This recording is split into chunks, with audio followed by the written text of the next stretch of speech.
acho que podemos dando seguimento. O prazo máximo, acho que era hoje, João, sabe? Na verdade, o ideal seria hoje, mas a gente, mesmo na outra edição, a gente aceitou até o final da disciplina, então, da oficina. Então, acho que fica bem tranquilo também enviar todos os trabalhos até o final da oficina. Isto.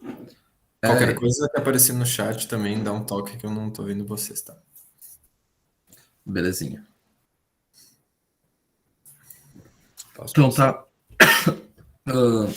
Não sei, quer mais conversar sobre mais alguma coisa? Eu não sei se o pessoal teve alguma dúvida do exercício, mesmo da estrutura da oficina, se conseguiu acessar, mesmo quem viu a aula gravada, se tem alguma dúvida quanto à questão da presença também.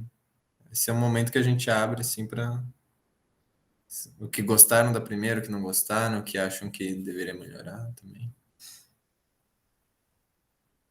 Podem abrir o microfone, que eu não estou vendo vocês. Vamos ver se alguém aqui falar alguma coisa. Jaina, fiquei com dúvida no exercício se era apenas um artefato histórico. Ou podia ser pré-histórico. Essa pergunta eu não sei responder porque eu sou da área. Eu sei, eu sei. Para nós, na Ergani, basicamente a gente tem um conceito bem crítico de pré-história. Então, para nós, pré-história é história. Então, sim, pode ser um artefato pré-histórico. Com muitas aspas, né?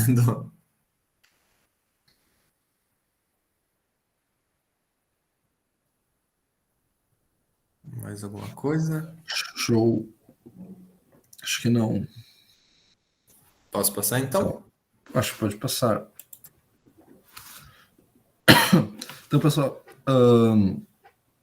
esse é um podcast que a gente recomenda, que a gente participou junto do pessoal do Arise, que é da USP, né? E eles que nos ensinaram, basicamente, que a gente estava fazendo era arqueologia digital e que eles dão muitos cursos, né? Eles dão cursos de modelagem 3D, dão cursos de jogos, então é bem interessante esse podcast e também vocês conhecerem o Arise, que foi um podcast do Historycast. João, quer falar mais alguma coisa sobre Não, basicamente a gente recomendou, né, mesmo como quase como material obrigatório mesmo para ouvir, porque é uma discussão bem bacana do ponto de vista de que é uma discussão aprofundada, mas com termos bastante superficiais, com muitas aspas. Então, é uma discussão bem interessante porque são dois pontos de vistas, né? Um do Ergani e outro do Arise, que se complementam e basicamente é estruturado no Historycast, que é organizado por graduandos, quer dizer, por mestrandos já se formaram, da PUC do Rio Grande do Sul com a URGS, em História. Então, a gente recomenda também esse podcast, não só esse episódio, mas sobretudo esse episódio, né, que tem uma discussão que eu, o Bruno e o Vander, a gente teve, né, junto com o professor Alex, junto com o Giaco, né, o Giacomazzi, que é, né, o interlocutor por parte do Historycast. Não sei se alguém ouviu, não estou vendo o chat, mas se alguém ouviu, gostou, não gostou, que achou interessante, pode dar uma pontuada aí. Mas qualquer coisa tem o QR Code ali do ladinho também para acessarem. isto. Legal. Então, podemos ir, acho que, para a próxima parte. Então, eu posso compartilhar minha tela aqui. A gente vai fazer um pouco dessa nossa ideia de mostrar esse software que a gente usa para. Deixa eu compartilhar a tela aqui. Para gerar imagens a partir de texto. Vamos ver. Tá dando certo? Aqui tá. Uhum. Tá, beleza. Então, eu só aqui. Desculpa aí, pessoal, que eu tô com uma tosse complicada. Então, só queria mostrar um pouquinho que a gente usa é o Discord mesmo, que é como se fosse um negócio de chat, assim, de conversa. E a gente pode. Isso aqui é a versão aberta a todo mundo, né? Onde o pessoal produz as suas imagens mesmo aqui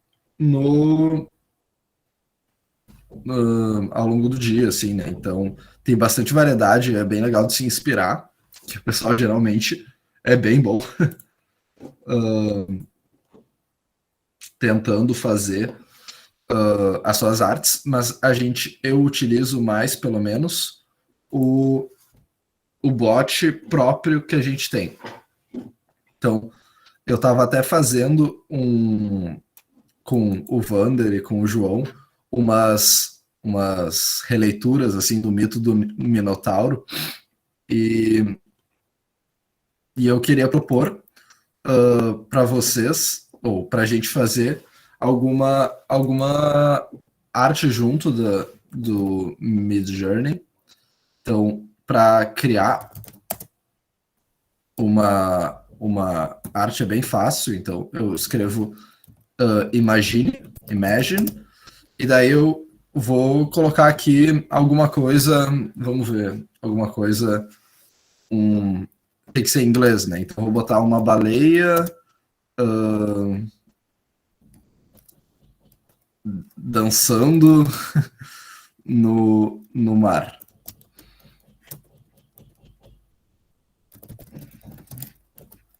Eu não sei o que vai ser isso aqui. Tá, uma baleia dançando talvez não seja a melhor coisa, mas vou botar uma baleia no mar.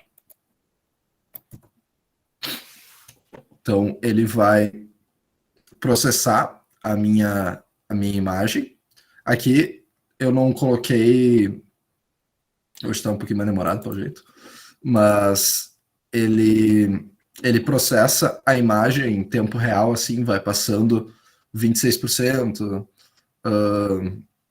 e a gente pode ir vendo se tá dando um pouco certo, assim, porque ele vai definindo aos poucos a imagem. Enquanto isso, a gente pode ver umas imagens que a gente criou há pouco e algumas imperfeições que elas vieram, assim, de outras imagens. Essa aqui é uma ideia do Minotauro ser como um desenho no labirinto, né? Então ficou bem interessante.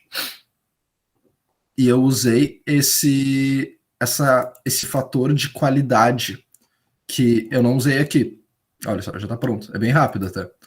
Mas esse aqui não ficou nada parecido.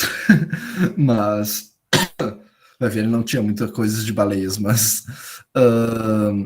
mas ele, se eu, por exemplo, utilizar esse qualidade 2, que é o máximo de qualidade que tem, eu deixo ele ficar pensando mais tempo, né? O que é bem interessante. Algumas outras que a gente criou aqui, esse aqui era bem legal porque traz uma ideia de que o Minotauro é parte do labirinto, né?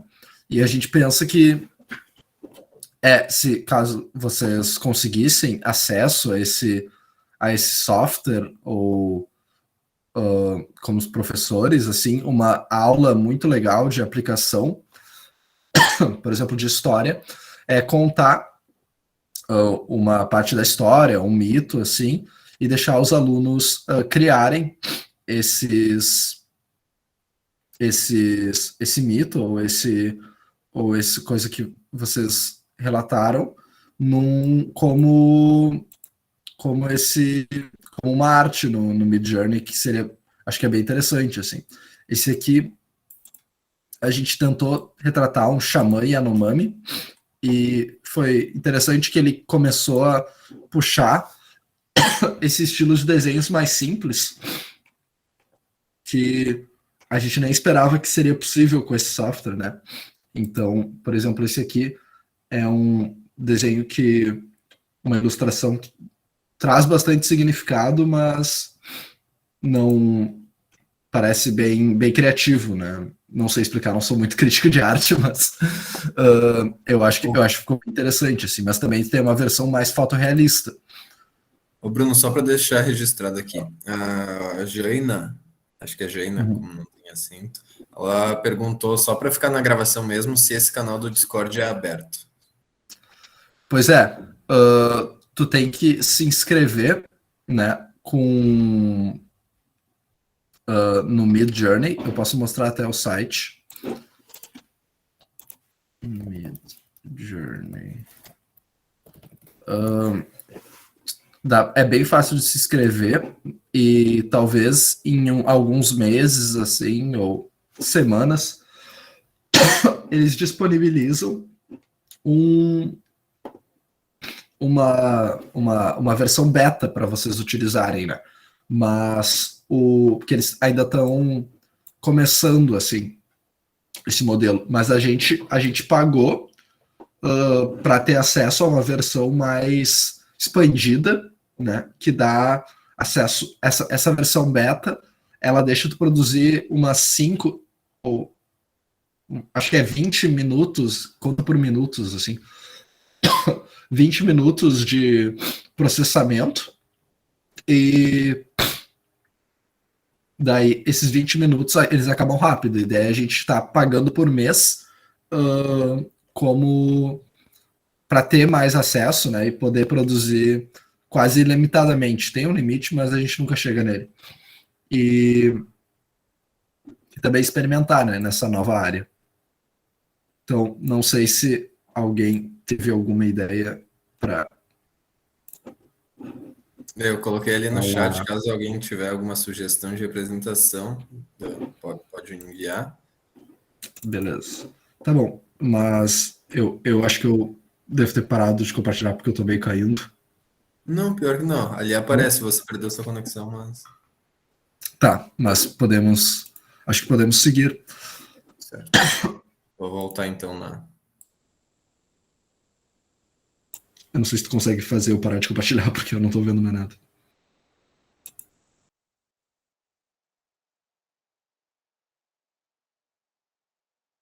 Acho que sim. Não sei se está funcionando, mas acredito eu que sim. Só dê um ok no chat, por favor. Ô, Luiz. Tá apresentando. Certo. Bom, agora a gente vai entrar na parte teórica da nossa primeira sessão, da nossa segunda sessão, desculpem, e introduzir um pouco dos conceitos, né, expostos pela carta, chamada de Carta de Sevilha ou Princípios de Sevilha. O que são esses princípios de Sevilha? O Ergani, como um projeto de arqueologia digital, parte dele é a arqueologia virtual, né, como a gente já inferiu anteriormente. Então, esses princípios de Sevilha, eles estruturam, né, sugestões, aquelas sugestões fortemente, é quase uma obrigação, né, mas aquelas fortes sugestões, né, de como se estruturar projetos de arqueologia virtual. Nos princípios de Sevilha, que foram desenvolvidos, né, pela Sociedade Espanhola de Arqueologia Virtual, em um fórum, né, em eventos acadêmicos, onde vários arqueólogos e arqueólogas e diferentes, né, profissionais debateram sobre arqueologia virtual, estruturaram então os princípios de Sevilha, né, junto com o ICOMOS, que é meio que conselho, né, internacional de museus, acervos, enfim. Mas basicamente então, o que seria, né, a arqueologia virtual segundo os princípios de Sevilha? Seria então a disciplina científica que tem por objeto, né, a investigação e o desenvolvimento de formas de aplicação da visualização assistida por computador à gestão integral do patrimônio arqueológico. Bem importante esse conceito de gestão integral do patrimônio arqueológico, porque ele se vincula muito à questão não só de conservação, mas a uma ideia de preservação, né? É um guarda-chuva ainda maior, vinculado também, né, à forma de difusão, também à forma de conservação dele, né? Então é bem importante esse conceito de gestão integral, que é um conceito chave que estrutura, né, toda a relação da arqueologia, né, com essa visualização assistida por computador, que é basicamente o que a gente, né, vem fazendo nesses anos todos. Outro ponto importante, outro conceito, a gente não vai trazer todos os conceitos, mesmo a gente depois vai trazer todos os princípios, né, de Sevilha, mas bem brevemente, mas um conceito bastante importante é o conceito de reconstrução virtual. Então, o que seria uma reconstrução virtual? A gente vê lá, numa escavação arqueológica, encontramos um fragmento de cerâmica, provavelmente, né, vinculado a grupos G.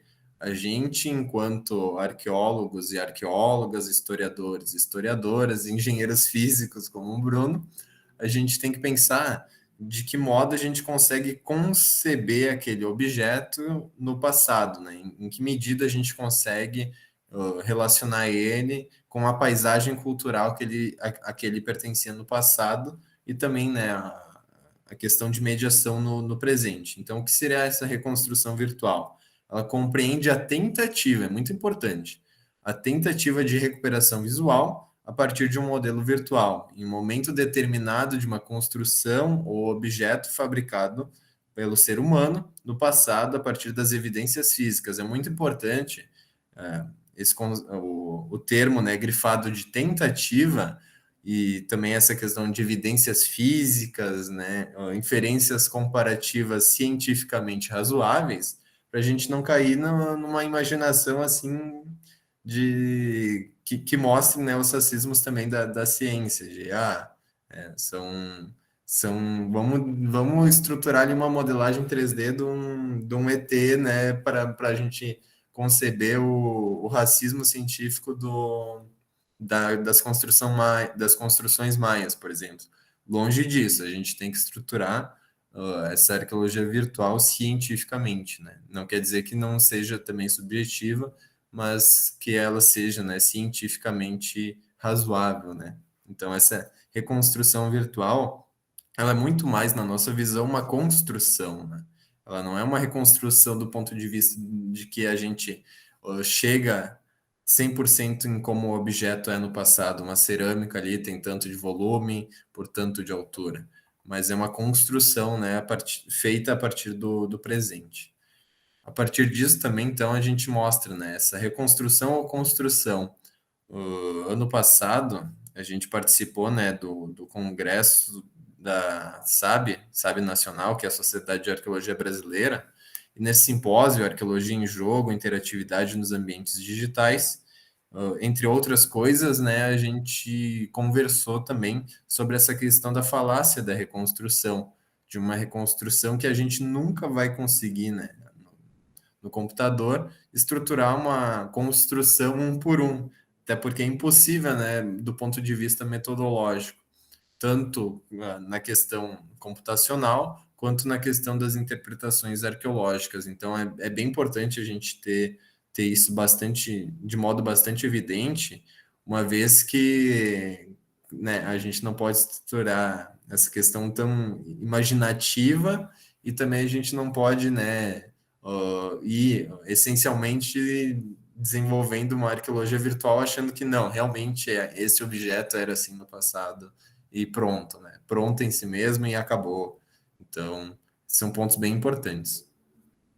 Aqui são alguns dos princípios também, né? Dos objetivos também, dos princípios de Sevilha, que também são chamados de princípios internacionais da arqueologia virtual, que são, então, gerar critérios facilmente compreensíveis e aplicáveis, né, por toda a comunidade de especialistas, né, nessa matéria, estabelecer diretrizes, estabelecer princípios e critérios que sirvam para medir os níveis de qualidade dos projetos, promover o uso responsável de novas tecnologias aplicadas à gestão integral, contribuir para melhorar, né, os atuais processos de investigação, conservação, difusão e interpretação do patrimônio arqueológico mediante o uso de novas tecnologias e abrir novas portas, né, aplicação de métodos e técnicas digitais. Então, é bastante importante porque a arqueologia virtual ela não anula toda a discussão teórica metodológica da arqueologia, né, feita no século XIX, no XX e agora no XXI, né? Ela está ali para potencializar ainda mais, né, nosso potencial interpretativo e de ensino, né, de educação. Então, aqui, bastante sucintamente, a gente coloca esses pilares dos princípios de Sevilha. Então, todo projeto de qualidade, né, feito que utilize a arqueologia virtual, que é talvez 50% da arqueologia digital, deve, né, levar em consideração a interdisciplinaridade, a finalidade, complementariedade, autenticidade, o rigor, né, histórico, a eficiência, transparência científica, formação e avaliação. Bastante brevemente, a interdisciplinaridade, né, é conceito-chave da arqueologia, mas a arqueologia virtual leva muito em consideração, né, em função dos processos computacionais. O princípio da finalidade é muito importante, uma vez que, como o Bruno disse anteriormente, a questão do fotorrealismo, ele é bastante relativo, né? Vai muito do ponto de vista de finalidade. Se eu quero fazer um trabalho de educação e eu não tenho um processador bom, eu não posso fazer um trabalho, né, que seja bastante fotorrealista, porque a partir disso quebra com o princípio da finalidade, né? Uma vez que não vai ser possível fazer aquele trabalho. Complementaridade e autenticidade levam em conta, né, esses diálogos entre as disciplinas também. Enquanto rigor histórico, é a gente cuidar com os olhares, né, teleológicos e mesmo anacrônicos a respeito do passado. A eficiência, notar essa questão da democracia, né, mesmo do poder aquisitivo, ou, enfim, dessas técnicas computacionais, a transparência científica, é a gente dialogar com outros e outras, né, que fazem esse trabalho e estruturar de que modo a gente está fazendo o nosso trabalho, e a formação e a avaliação é para melhorar ainda mais, né? A avaliação é para a gente determinar se esse trabalho está sendo bem feito, né? E a formação é esse ensino, né, a respeito da arqueologia virtual propriamente dita. Aqui a gente deixou o QR Code, né, também, caso vocês queiram acessar esse material. Os princípios de Sevilha estão tanto em inglês, desculpa, tanto em inglês quanto em espanhol, mas a gente recomenda, né, que leiam em inglês, uma vez que foi estruturado, né, na Sociedade Espanhola de Arqueologia Virtual. E é bastante interessante, ele é baseado na Carta de Londres, que é bem importante, né, também para a questão da museologia relacionada à arqueologia. Legal, isso aí. E uma coisa muito importante que tem relação com o nosso trabalho é as licenças abertas, né? Aqui eu vou falar um pouquinho de como isso funciona no Brasil, da legislação e dos trabalhos e como ela é relacionada também à fabricação de material produzido para o ensino, né? Então, basicamente, de começo, eu vou contar um pouquinho para vocês sobre o Creative Commons, que é o xodózinho de todo mundo da comunidade de tecnologias e cultura livre e tudo mais, que é uma licença muito bem estruturada legalmente e em vários países, que te dá a possibilidade de tu disponibilizar da maneira que tu quer aquilo que tu produziu. Então, no Brasil, a gente tem que o domínio público ocorre 70 anos após a morte do autor, mas a gente pode também, essa é a primeira licença que a gente vai falar, dos tipos que tem, declarar desde que o objeto começou já direto como domínio público, pelo menos a partir do Creative Commons, né? Que é a licença Creative Commons CC0. Então, basta tu colocar no teu material esse símbolo que identifique como ele sendo uma dessas licenças. Mas as outras licenças do Creative Commons é interessante observar que elas têm usos diferentes e os símbolos são um pouquinho diferentes nos seus significados. Então, esse primeiro é o Share Alike. Então, tu pode compartilhar ele, mas tu tem que compartilhar da mesma forma que ele foi licenciado, ou mais livre ainda. Então, por exemplo, se eu compartilhei se eu fiz o meu material com o by, que é o próximo termo também, que é o de dar créditos ao autor. Então, sempre que tu for usar o material, tu tem que me dar crédito. Mas também coloquei um share alike. Tu vai ter que me dar crédito e compartilhar sendo utilizando da mesma licença. O não comercial só permite uso não comercial da tua criação. E o ND, ele fala sobre derivativos e adaptações, que eu acho que é uma questão bem específica de algumas áreas, talvez não é muito para a área do ensino. Pode passar, João. E daí eu quero recomendar para vocês esse guia, o Guia do Direito Autoral e Educação Aberta e à Distância, Perguntas e Respostas. Ele é muito bom mesmo. Vocês podem achar ele de graça na internet, disponibilizado pelos sites. O Joaquim perguntou se os slides estão disponíveis na plataforma Classroom. Gostaria de pesquisar algumas referências. Eu acho que a gente ainda não tinha disponibilizado no Classroom. Mas podemos disponibilizar. E tudo bem. E daí a gente pode... Uma questão que fica sempre aberta quando a gente está usando algum material, né? Será que a gente pode utilizar esses objetos, Ah, que show. Olha aí. O Luiz compartilhou tem várias coisas desses sites que juntam várias imagens ou modelos 3D, até ambientes virtuais que são compartilhados com Creative Commons. Então, nesse guia, que pela própria, acho que é algum ministério do governo brasileiro mesmo, que produziu para as pessoas entenderem melhor o direito autoral,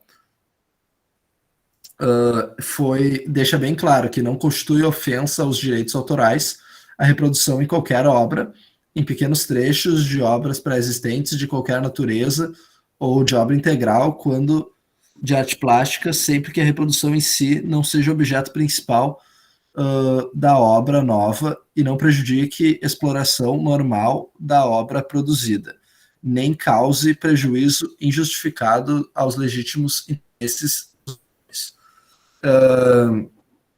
Então, às vezes é um pouco chato de entender a juridiquês, né? Mas eles dão uma explicaçãozinha legal embaixo. Então, uma das explicaçõezinhas boas que eles dão é que podem usar partes de quaisquer obra para criação de material didático, institucional. Podemos também usar obras de artes visuais integrais, como fotografias e pinturas, na composição deste novo material. Então, para a educação, pode-se usar basicamente qualquer coisa, o que é bem legal, não precisa ser necessariamente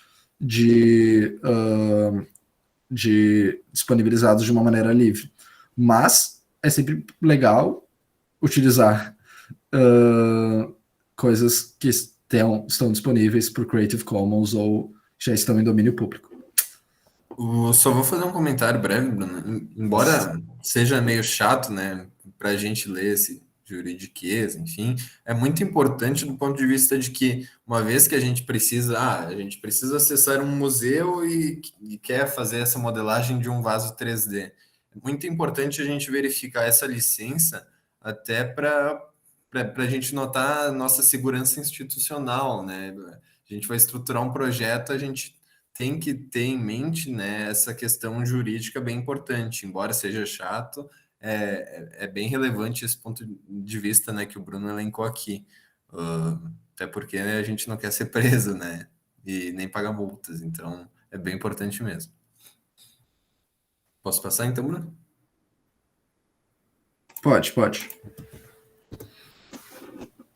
Aí, eu mandei no chat só pro pessoal o guia.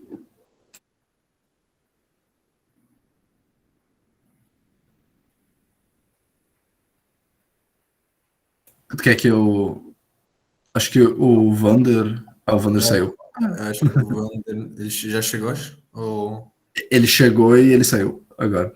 Mas tá. Perfeito. Acho que pode abrir o nosso Sketchfab aí. Eu vou abrir rapidamente aqui. Deixa eu parar o compartilhamento. O Vander, infelizmente... ele voltou. Aí. Está com uns probleminhas de internet. Aí... Tá com o microfone desligado, Vander. Opa, valeu por avisar. Boa noite, pessoal. Nada. Então, infelizmente os meus problemas de internet não se resolveram, eu tô aqui pelo celular agora, mas a gente tinha planejado, né, fazer uma apresentação, um exercício de modelagem com vocês, ao vivo aqui, mas eu acho que a gente pode seguir conversando e aí comentar sobre a modelagem. Talvez a gente possa mostrar um trecho do vídeo que a gente já deixou lá no Google Classroom para vocês. E, Sim. e aí, se eu der sorte da minha internet voltar a funcionar, porque nem conectar o 3G no computador eu não consegui, daí a gente consegue fazer esse exercício. Sim, pois é. Mas então, seguindo o gancho do que o Bruno e que o João estavam comentando, né, sobre, principalmente sobre a questão do Creative Commons e pensar todas essas questões da liberdade de uso desses materiais, a própria plataforma que a gente utiliza para colocar os artefatos modelados em 3D que a gente produz durante a nossa participação no projeto, ela é toda já envolvida nessa questão de tudo que a gente colocaria, a gente vai colocar em licença Creative Commons para outras pessoas poderem utilizar de forma livre, aí, né, dentro da sala de aula também. E aí, já pensando mesmo a filosofia do CTA, né, que o projeto está inserido, além de fazer uma ciência, que no caso é fazer uma ciência livre e aberta, né, também está envolvido a questão de documentar os processos. A gente também faz documentação das nossas modelagens, mas também deixar esse acesso livre para as outras pessoas utilizarem esses materiais e poderem fazer modificações, e por aí vai. Tanto que a gente deixa esses modelos que estão no site todos com o download disponível, né? Para quem quiser baixar, fazer modificação, utilizar como bem entender, né? Então, o que a gente havia planejado hoje é mostrar o processo de modelagem dessa pixie de grega, se o Bruno quiser mostrar melhor os detalhes ali, que é uma cerâmica do século V a.C., e que ela é bastante interessante para a gente ver algumas questões dentro do Blender sobre os modificadores, né? Que são algumas ferramentas que vão nos auxiliar, meio que fazendo atalhos de caminhos assim para serem mais rápidos. Então, tu pode voltar lá para o slide, Bruno, bem rapidinho. Mas é o João que tá fazendo a coisa dos slides, mas... Aí pode passar o slide. Aqui a gente meio que havia feito um materialzinho assim de quais são os requisitos para a modelagem de uma cerâmica 3D. Que as cerâmicas, assim como outros objetos cilíndricos, como copos, garrafas, elas todas vão se beneficiar desse tipo de modificador do Blender, que é o Skrill, que ele permite, a partir do desenho do perfil do vaso, fazer uma revolução desse perfil, gerando o objeto. Então, o que seria legal de ter quando tu quer modelar uma cerâmica, né? Eu vi que algumas pessoas, lá na indicação de artefatos do primeiro exercício, algumas indicaram cerâmicas, né? E aí isso ajudaria bastante aqui se alguém quisesse pegar para modelar essa cerâmica que indicou, né? O que a gente coloca ali de requisitos para... Claro, a gente indica requisitos, mas é meio que para facilitar. Pode não ter todos esses requisitos, mas mesmo assim conseguir produzir essa simulação 3D do artefato, né? Aí, de maneira mais simplificada, fazer um artefato mais simplificado, né? Escolher uma cerâmica lisa, com ou sem pintura nela. Daí, claro, se tu vai escolher, por exemplo, uma cerâmica que é corrugada, uma cerâmica guarani corrugada, aí se envolvem mais técnicas do que além somente o uso desse modificador que eu estou comentando que faz a revolução do perfil do vaso, né? Aí a gente coloca ali ainda uh, vai também nessa ideia, né, de pensar algumas cerâmicas às vezes têm escultura ou na morfologia do recipiente, né, sem algum adereço ali que vá complexificar essa modelagem, que aí talvez a gente teria que usar algum modo mesmo de escultura dentro do Blender, mas que também é possível, mas aí já é um nível um pouco acima de modelagem, né? E quantas mais fotos a gente tiver desse artefato, de mais ângulos, melhor a gente consegue se aproximar do artefato real, né? Então eu trouxe esse exemplo de uma hídria que a gente tem foto de todos os lados dela, tem foto ali de um ângulo mais superior e que permite fazer de modo mais semelhante a esse artefato, né? E aí prestando atenção nessa questão da licença das imagens, né?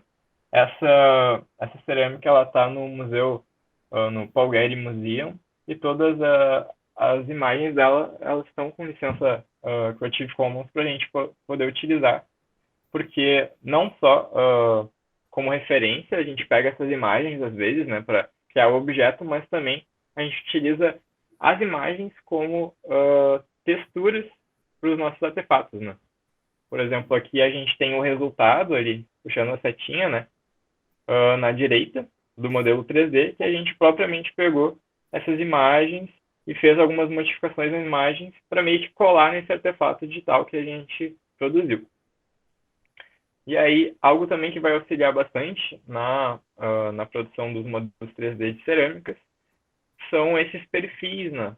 O desenho dos perfis, o esquema ali, o desenho do lado do vaso, né? E também da espessura das bordas das cerâmicas, que vai permitir a gente também se aproximar mais do artefato real do que somente essas imagens das partes externas da cerâmica, né? Aí pode passar, João. E uma coisa Aí, interessante de discutir, né? Porque, teoricamente, se tu faz modificações numa obra, tu, mesmo que a original era proprietária, tu poderia se dizer dono dos direitos intelectuais daquela obra, né? Porque tu usou de inspiração, né? Que nem tu usar um sample em uma música. E daí fica numa área meio cinza, assim, né? Se essa modificação dessa imagem que a gente tirou do museu transformar no nosso modelo 3D, que é bem diferente de uma imagem, né? Envolve muitos outros passos. Será que a gente ainda teria que falar que referenciamos tal imagem ou pedir permissão, né? Então, sempre bom é pedir permissão, óbvio, mas é uma discussão interessante de se ter. exatamente. Bom, então, no caso, o artefato que a gente havia selecionado para fazer esse exercício é essa Pixie que a gente estava comentando, e a gente selecionou ela até pela simplicidade da morfologia da cerâmica. Ela é uma cerâmica que não tem alça, né, o que vai facilitar a modelagem dela, porque realmente tu pode se basear somente ali pelo desenho do perfil e utilizar esses modificadores para fazer o contorno. Aí realmente a minha internet não vai colaborar para eu fazer a modelagem de forma assíncrona aqui com vocês. Mas o que a gente haveria de proposta para essa aula, né, é passar o modelo de modelagem dela. E aí a gente produziu esse vídeo tutorial explicando de forma mais concisa como fazer a modelagem. Aí eu não sei o que vocês acham, Bruno e João, se a gente passa o vídeo e em seguida daí fica como a gente tinha comentado, né, que os exercícios de modelagem eles não são obrigatórios, né? Mas quem quiser aprender a modelar durante a oficina é super bem-vindo, tanto que a gente produz esses vídeos tutoriais. Eu acho que é legal a gente passar, daí a gente comenta sobre os modificadores. Né? Manda talvez no chat, se possível, aí eu Compartilha. Ele tá na pasta do Drive do Ergani, em Oficina 3.0.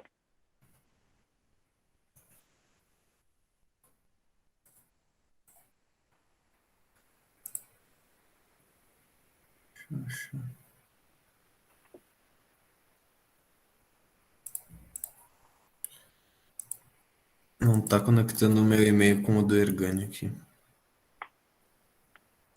Que tá no outro notebook. Tu quer que eu te passe a senha?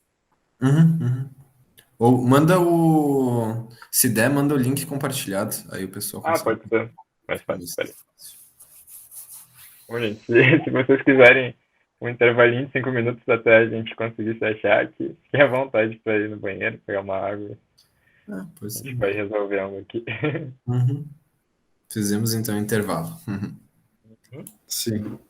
Eu vou mandar aqui o link. Beleza.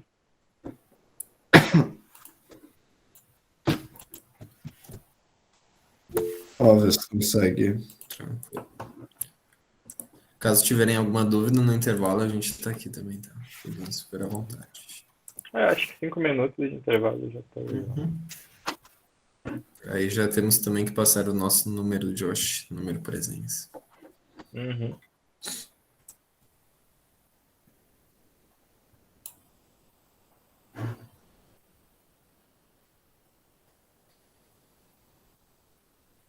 Conseguiu, João?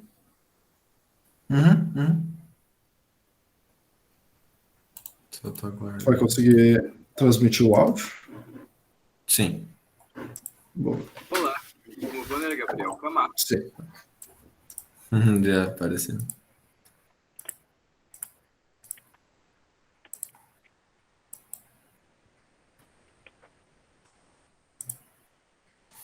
Só vou aguardar o pessoal voltar do intervalo também, 5 minutinhos já.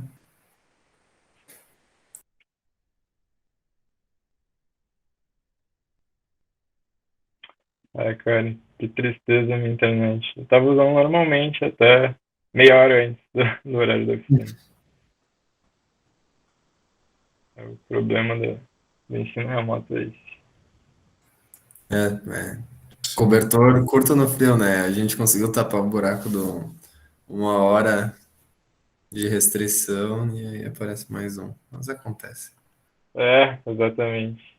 Que hoje não precisaria trocar o link, que nem na aula passada, pessoal, mas aí acontece isso, né? Bom, daí depois do intervalo e da gente passar o vídeo, a gente comenta sobre o segundo exercício obrigatório, né? E aí também tinha um pessoal. Pode falar. Que perguntaram no chat ali se os materiais que a gente disponibiliza no Sketchfab tem uma bibliografia acompanhando eles, do contexto e tal. Esse é um trabalho que a gente realmente não fez até agora, de colocar uma bibliografia, mas é algo que a gente vem planejando porque além de ter uma bibliografia que analisa a maior parte dos artefatos que a gente utiliza, eles também estão em plano de aula que a gente coloca, né? Então eu acho que realmente é bom comentar isso para a gente lembrar de adicionar lá na descrição dos objetos essas bibliografias. Mas alguns deles já têm alguns links assim que remetem para páginas que comentam sobre eles, principalmente de museus, se quiserem dar uma olhada. Teve também a questão no Moai, a gente utilizou, né? A gente referenciou realmente bibliografias no nosso trabalho. Tentei fazer a atividade de modelagem, mas tive dificuldade para utilizar a imagem de referência. Fiz apenas uma cadeira e um copo sem base nenhuma. Talvez depois da oficina, se quiser compartilhar a tela, talvez a gente possa te ajudar também, Jane. Ou se quiser escrever um pouco mais sobre o que tu teve dificuldade também. Assim, isso é até algo que a gente não esqueceu de comentar no outro encontro, que se vocês quiserem ficar com a gente depois do horário da oficina, para compartilhar a tela de vocês, né, para a gente tentar auxiliar, ou então tentar marcar um horário também para a gente acompanhar o processo de modelagem. Quem estiver tentando, a gente pode conversar assim. Mas legal, acho que podemos compartilhar o videozinho já. Certo. Acho que voltamos. Posso soltar então o vídeo já direto agora? Acho que sim. Tá. Olá, me chamo Vanner Gabriel Camargo, sou licenciado em História e Tá integrante duplicando do o áudio, projeto tá? Organi Arqueologia Digital na Educação. Olá, me chamo Vanner Gabriel Camargo, sou licenciado em História e integrante do projeto Organi Arqueologia Digital na Educação. No vídeo de hoje, vou ensinar vocês o processo de modelagem dessa píxide grega, de tradição ática, produzida entre 490 e 480 a.C. da Era Comum, e com dimensões aproximadas de 11,5 cm de altura e 8,5 cm de diâmetro. Mais informações sobre o artefato estarão na descrição do vídeo. As fotografias dos diversos ângulos do artefato serão fundamentais para sua modelagem. Aqui exibimos um esquema do perfil do vaso, com o desenho de suas bordas, e aqui elementos essenciais para sua texturização. Esses materiais estão em um link aqui embaixo. Quando abrimos o Blender, a primeira coisa que observamos são esses três elementos, um cubo, um ponto de luz e uma câmera. Vamos apagar esses, pois não utilizaremos por hora. Todas as teclas que eu pressionar vão aparecer no canto inferior esquerdo. Agora vamos tirar a visibilidade do cubo, aqui no canto superior direito. Em seguida, vamos adicionar o perfil do vaso para utilizar como referência. Para isso, primeiro, vamos alterar o nosso ponto de vista pressionando a tecla aspas e clicando na opção frontal. Vamos assim até a opção Add, depois em Image e em seguida Referência, onde selecionamos nossa imagem. Após, iremos no canto direito, nas configurações de imagem, ativaremos a função Use Alpha e então vamos diminuir sua opacidade para poder observar os quadros do fundo. E assim posicionamos a base do vaso sobre a linha do eixo X e centralizamos seu perfil com a linha do eixo Z. E agora, voltamos com o nosso cubo. Trocamos para o modo de edição, clicamos com o botão direito sobre ele, vamos até Merge Vértices e Add Center, juntando os vértices do cubo. Agora, arrastamos o vértice até o início da borda do vaso. Vamos até a opção Extrude e então fazemos o contorno da sua borda com os novos vértices. É possível utilizar um atalho pressionando a tecla E. Assim, pressione-se E, arrasta-se o vértice até onde desejado e clica-se com o botão esquerdo. Ao tirar a visibilidade da imagem, podemos observar o contorno da borda. Agora, vamos utilizar o modifier Screw para que esses vértices façam uma rotação de 360 para formar as paredes do vaso. Após, mudamos para o modo de objeto e aplicamos a modificação. Aqui no canto superior direito é possível nomear os objetos que estão na cena. Assim é mais fácil de não se perder quando estivermos lidando com muitos ao mesmo tempo. Agora, voltamos com a imagem de referência para realizar o mesmo processo com a tampa da Pixide. Primeiro, indo até a opção Add e Mesh, para adicionar um novo cubo.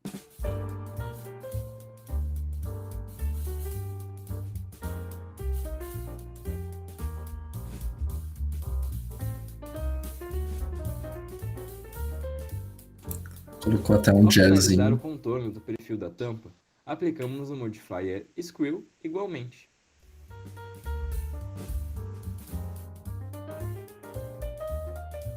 E agora, já temos o corpo do vaso modelado.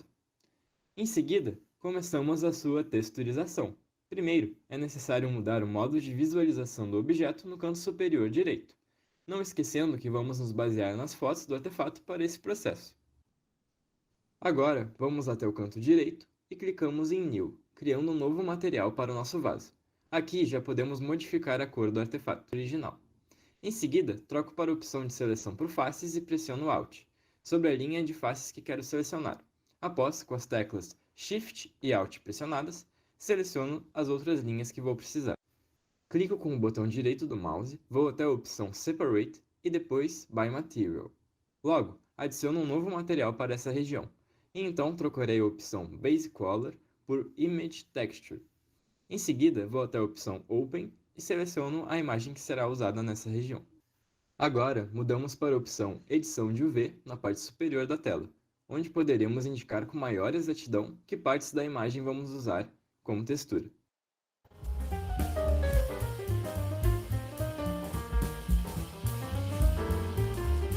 Ao selecionar a região, ir até UV e clicar em Unwrap, vamos abrir nossa malha.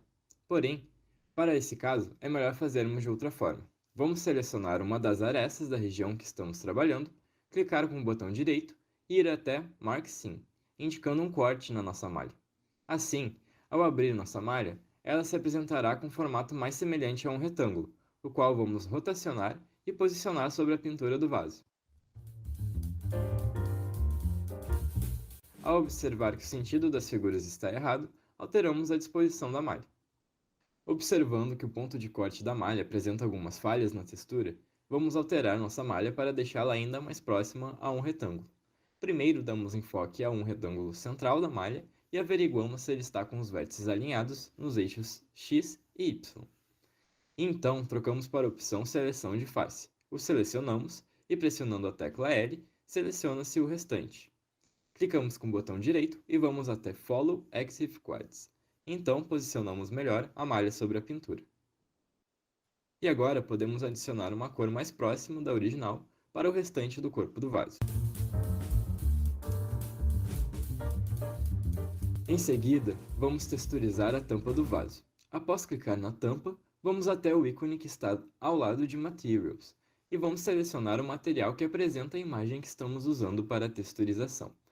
Dessa vez, vamos selecionar a área desejada e vamos abrir a malha de um jeito diferente.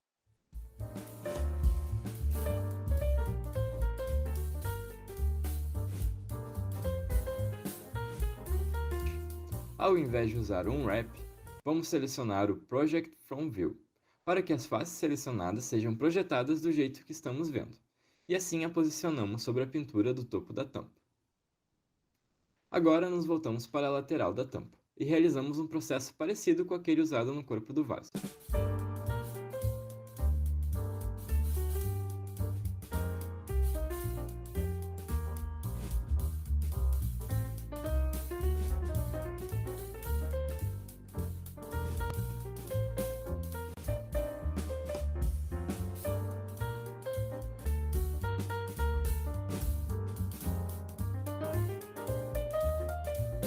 E agora, prestamos atenção nos detalhes da pintura.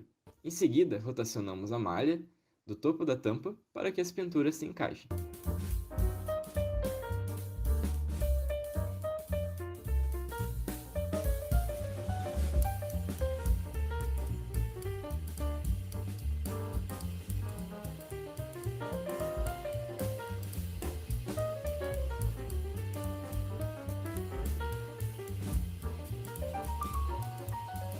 Em seguida, vamos selecionar a parte interna da tampa e repetir o processo que fizemos no topo.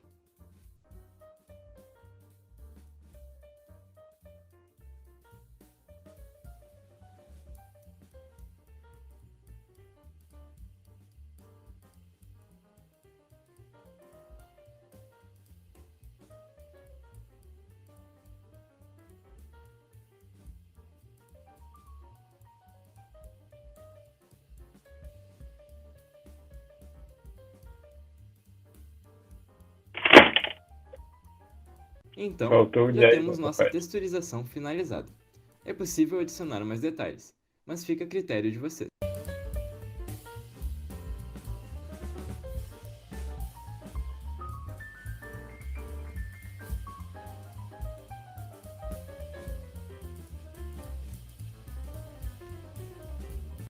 Por fim, podemos adicionar alguns modifiers para aprimorar o nosso modelo.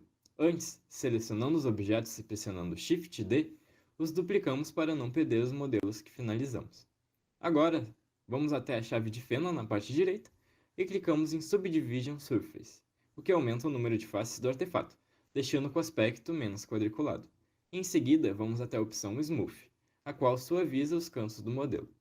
E assim podemos repetir o processo para o corpo do vaso.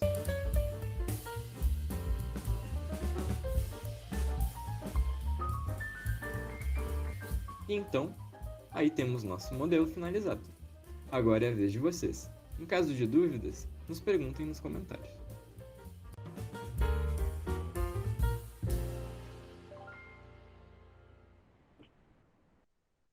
Bom, gente, deu para ter uma ideia, né? É claro que o vídeo ele é bem ah, sintético e ele passa bem rápido, então parece que é muita informação, né? Por isso que o plano primeiro era fazer a modelagem aqui com vocês, passo a passo, mais devagarzinho, mas por conta de problemas técnicos, aqui a gente não vai conseguir hoje, né? Mas então, quem quiser aprender, a gente sugere botar a velocidade ali reduzida, talvez, para olhar com mais calma e ir pausando mesmo, né? Mas a ideia mesmo que a gente queria passar, a Jéssica até comentou, né? Vendo parece tão fácil. Mas, com o tempo tu vai pegando o jeito, né? Ah, o Blender tem isso, né? É muita informação ao mesmo tempo, né? Muita caixinha, muito instrumento ali para usar, mas com o tempo tu vai pegando o jeito. Eu não conheço nem metade das coisas do Blender. Eu acho que o Luiz, o Bruno e o João conhecem bem mais que eu, mas a gente vai fazendo com as ferramentas que a gente tem, né? E aí, a ideia que a gente queria passar, né, com esse exercício de modelagem é realmente esses dois modificadores, principalmente, né, que é o Screw, que é aquele que permite tu criar um novo vértice a partir de um já existente e ir arrastando para fazer aquele contorno ali do perfil do vaso, e que isso pode ser usado para diversos artefatos, né, para diversos tipos de modelagem, e também esse outro modificador que é o Screw, que permite então fazer essa rotação, que a gente fez o desenho e daí só botou o Screw e já criou praticamente todo o modelo ali pra gente, né, bastante automático. E também vale lembrar que não existe uma maneira correta, né, de modelar os artefatos, né? Assim como existe essa técnica, assim, para fazer uma cerâmica, também existe outras, né? Que a gente pode pegar um cubo e ir fazendo modificações no cubo até ele virar uma cerâmica, mais um processo de modelação, meio que esculpindo ali, né? Mas mais ou menos a ideia era essa, pessoal. Não sei se vocês ficaram com uma dúvida a partir do vídeo também, e se alguém quiser, então, fazer esse processo, ficar com alguma dúvida, a gente também pode marcar algum horário para acompanhar o desenvolvimento de vocês.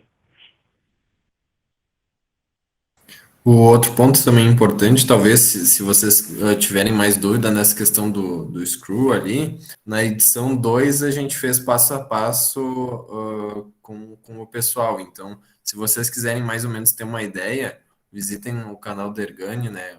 Bem tranquilo lá na edição 2 a gente fez passo a passo mais pausadamente. Então, que a gente pretendia, né?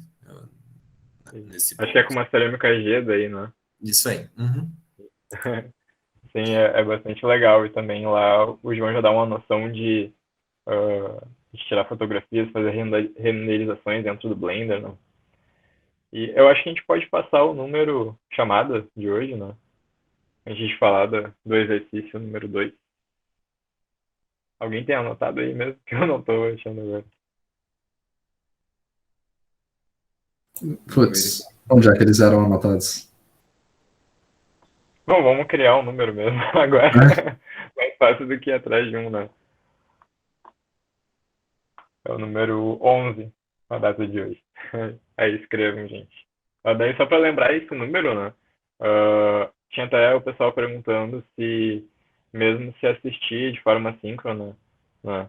Se igual ganha o certificado e sim, se assistir de forma síncrona e captar esse número que a gente dá, mais ou menos ali no meio da aula, a gente vai contar a presença de vocês, que a gente vai mandar um formulário no final para vocês completarem, né? E aí, sobre o exercício obrigatório, pessoal, que a gente colocou lá no Google Classroom já, né? Seria. Bom, a gente já recebeu esses artefatos de várias pessoas, já mandaram pra gente todas as ideias muito legais, bastante interessantes. E aí a gente pensou em partir a partir desses objetos que vocês mandaram pra gente, fazer uma segunda etapa. O exercício obrigatório seria. Tem três opções, aliás. Ou modelar o objeto que vocês escolheram em 3D. Claro que essa é uma parte um pouco mais difícil, né? Mas esses exercícios obrigatórios a gente pensa que podem ser enviados para a gente até o final da oficina, e no final da oficina a gente também pode combinar um dia, uma data mais além, né? Um prazo maior para vocês mandarem para a gente. A opção 2 é encontrar um modelo 3D já existente do artefato ou similar. E aí a gente pode mandar alguns perfis do Sketchfab ou de outros sites que já tenham artefatos modelados em 3D, aí para fazer um exercício de talvez achar um artefato similar que poderia ser utilizado para a mesma finalidade que vocês pensaram, né? Ou então a terceira opção de exercício obrigatório é pensar alguma possibilidade de levar esse artefato que vocês utilizaram para dentro da sala de aula. Tipo, foi escolhido um artefato, vocês sabem que tema vocês querem trabalhar a partir do artefato, mas como vocês trabalhariam esse tema a partir desse artefato dentro da sala de aula? Que dinâmica vocês fariam, sabe? Então, o próximo encontro, inclusive, ele vai ser mais centrado nessa questão de levar esses objetos para dentro da sala de aula, que estratégias que a gente pode pensar, né? A gente vai apresentar algumas estratégias que a gente já desenvolveu, assim, para usar os modelos 3D em sala de aula, mas também a gente está sempre criando novas e as ideias de vocês vão acrescentar com certeza bastante, assim, para a utilização, até mesmo dos próprios artefatos que a gente já tem no nosso banco de dados ali. Se alguém quiser escolher também algum desses para fazer uma proposta de aplicação, pode ficar bastante à vontade. E aí, no caso, também, esses exercícios obrigatórios, eles vão compor mesmo os requisitos, assim, para conseguir o certificado no final. Mas aí a gente vai combinar com vocês uma data de entrega dessas ideias que é mais posterior. E aí também, na aula que vem, torcendo para que a internet esteja boa, a gente vai fazer de novo um exercício de modelagem, mas ele é um exercício de modelagem que é para mostrar para vocês como se fazem os papercrafts, que eles são os artefatos que eles são artefatos mais básicos, né? Eles são mais simplificados, eles não se assemelham tão grandemente assim como esse vaso que a gente modelou hoje com o artefato real. Eles são mais simplificados, mas que eles podem ser impressos em folhas A4, recortados, colados e montados, né? Então, a ideia é no próximo encontro a gente fazer esse exercício com vocês para quem sabe a partir daí, já para aqueles que não querem de fato aprender mais aprofundadamente como se faz as modelagens, fazer esse tipo de modelagem que é mais simplificado. Aqui o João está mostrando para a gente de uma cerâmica maia. E aí é um artefato que tem 6 lados só, por exemplo, igual aquela cerâmica ali, nem sei quantos lados tinha, mas tinha 100, sei lá, por aí. Mas é mais ou menos isso, eles são mais simples de fazer e o próprio Blender vai possibilitar a gente fazer essa abertura deles, criação daquelas abinhas, né? Bem clássicas, assim, de quando tu recorta e cola as coisas. Mas eu acho que a gente vai ficando por aqui mesmo, hoje acabando terminando o encontro um pouco mais cedo, né? Mas a gente fica disponível para quem quiser conversar e tirar dúvidas aí com a gente.